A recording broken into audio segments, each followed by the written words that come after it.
After being here for nearly 17 years, the knowledge and skills that I've developed in working for Ofwat have obviously enabled me to take a greater level of responsibility in certain areas, lead on advising in certain matters, but also giving an opportunity to help shape and develop policy.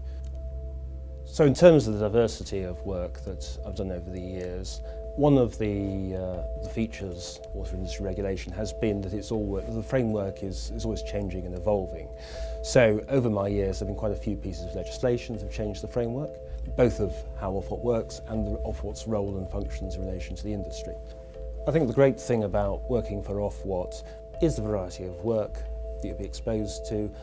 You can see the real value in the work you're doing. Price reviews, you can see the direct impact in terms of bills, not only for customers as a concept, but also for people you know, neighbours and relatives.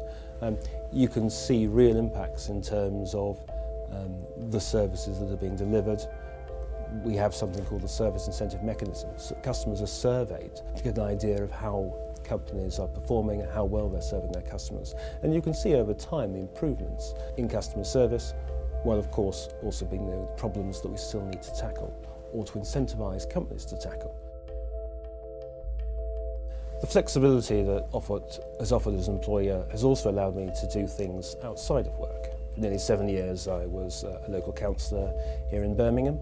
For part of that time I was able to go down to part-time, and when my term ended I was able to come back as a full-time employee. So I think that was a great opportunity for me to explore things outside Ofwat to contribute towards the wider community. In my time here it's always been a very friendly and supportive working environment, and without that friendship and support from the colleagues I've worked with throughout the years I wouldn't have stayed as long as I have.